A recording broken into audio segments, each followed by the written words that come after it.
That question I see come up quite a bit when talking about low tune guitars and extended scale is what string should I use? Now this is quite a personal question and deals with your string preference, but in this video, let's see how we can get the best strings that we want to use for our low tune extended scale guitars.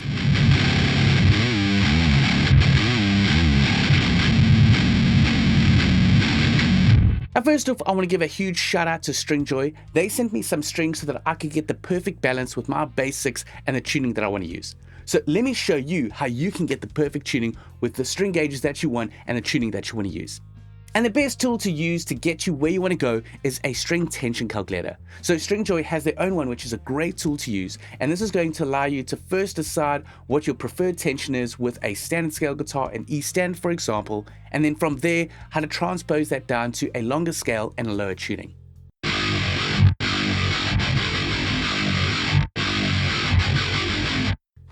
So let's see how the string tension calculator works. You can go to tension.stringjoy.com, and when you load this up, it loads up a default 10 gauge string set. And this is actually based off the balanced light gauge set from Stringjoy. So as you can see, it's a 10, a 13.5, a 17, a 26 wound, a 36, and then a 48. And the thing to keep in mind is start off with something that you know. If you're using E standard and you like using 10s, then in this calculator, load up the 10 gauge string that you use. If you're using 9s, then load up 9s. But what you can see here from the Stringjoy set is that it's very well balanced. This is the total tension, and then this is the tension per string. And what you're going for is about 17 to 20 with your string gauge on each string. So as you can see, this is quite balanced. It's going from 17 on the lighter gauges down to 20. So we're going to use this as a guide. Okay, so let me first show you how you can do this with a bass 6 tuned E standard, so an octave lower. So over here, I've got the scale length of 25.5. So let's just change it up here to 30 inches. And then for the pitches, I need to shift these all down an octave. So E2 is going to go to E1, then A1, then D2, G2, B2, and E3.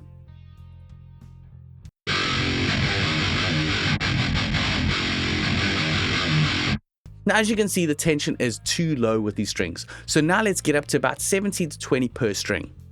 So I'm going to take this, jump this down to about 80. As you can see, I'm getting about 18 there for the tension. Then for this, I'm going to go to about, let's say 60. That's looking good. This, let's go to about 44. That's still a bit low. Maybe I can jump it up one. That'll be fine for now. Maybe I should jump it up later, but we'll see. And then over here, this can jump to 32. And over here, maybe this can go for a 24 wound. If I jump this up to 26, that might be a bit too much, so I'll keep it at 24.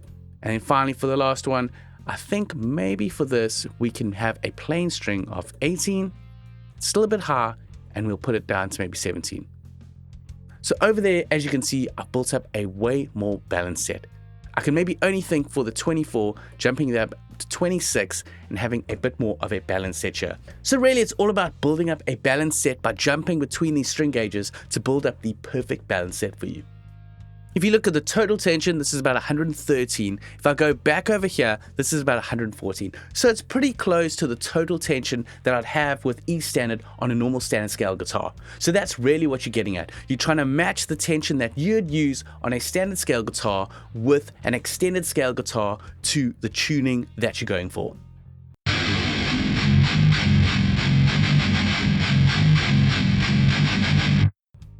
Now let me show you what I did to get down to C sharp standard on my bass 6 using a combination of two of Stringjoy's bass 6 sets.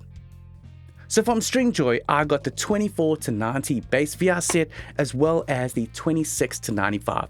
And I wanted to see how I could build up a balanced set using these gauges. And what I got to is C sharp standard. So let's go over here. So first you need to set the scale length. Mine is 30. And then I have to set the pitches correctly. So I'm going down 15 semitones. So I'm going to set these accordingly.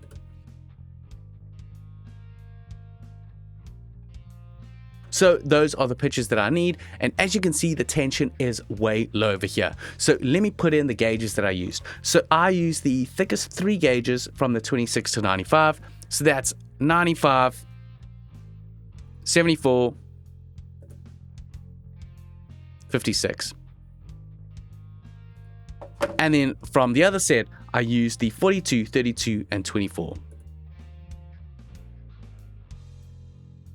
So as you can see, this set is already looking quite balanced. If you compare it to the E standard on a 25.5 inch standard scale guitar, I've got a total tension of 114, where over here, I've got it slightly higher at about 125. And then on the string gauges, it's pretty balanced. Everything is sitting right about 20. So as you can see, that's what you're going for. You're going for a balanced set. And sometimes you do just need to take two string gauge sets and combine them to get the best balanced set.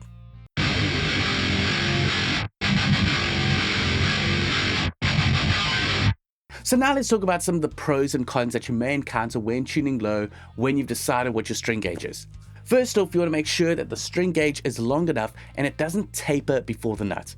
Now this is quite a common thing when you're going for some of your longer scale and your longer tunings. You put on the string and you just see that taper right before the nut. So that's really not what you want to go for. Make sure that whatever string you choose, that it is long enough and it goes past the nuts on your long scale guitar. Now just another thing to bear in mind is that when you're going thicker in your gauge, the thicker the gauge, the darker it's going to sound. So lighter strings sound brighter, thicker strings sound darker. So just keep this in mind. You might find that you go a bit thick and it sounds a bit dark, then you might just need to lighten up on the gauge. Now another question you might be asking is, can you use bass strings instead of guitar strings?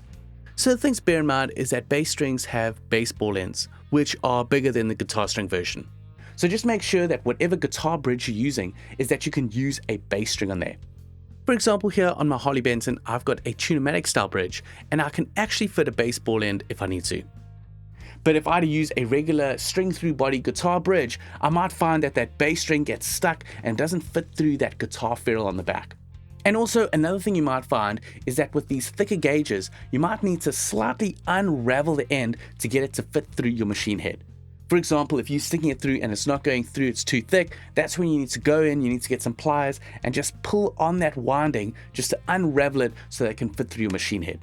Another alternative that sounds a bit hectic but is apparently quite easy to do, I haven't tried it yet, but is to take a drill and just drill a hole in your machine head to make that hole a bit bigger to accommodate a thicker string.